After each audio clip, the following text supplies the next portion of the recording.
At sa iba pang mga balita, abang Bicol Tindog Oragon Relief and Rehabilitation Caravan, malaking tulong para sa mga Bicolano. Nasa linya ang aming station manager SM Stella Turan. Bicol Network News Report!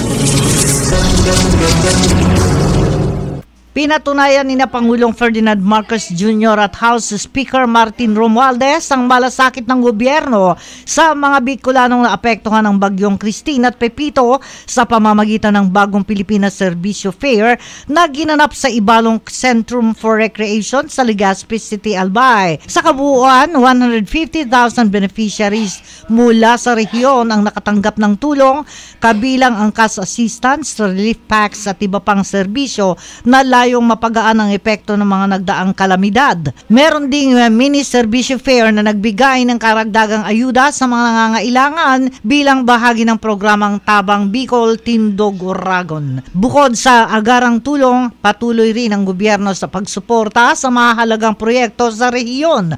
Ayon kay Ako Bicol Representative Elizaldico, layunin ng mga inisyatiba na mapaangat ang ekonomiya ng Bicol at mapalapit ito sa antas ng mas maunlad na mga rehiyon sa bansa. Nagpahayag ng pagpapasalamat si Representative ko kay Speaker Romualdez sa agarang pagtugon sa mga pangangailangan ng mga Bicolano at sa patuloy na pagsuporta sa mga proyektong makatutulong sa muling pagbangon ng rehiyon. Kasama mo sa Bicol Network News, Megawatt Patrol numero 12, Estela Duran, tatak tunay na serbisyo.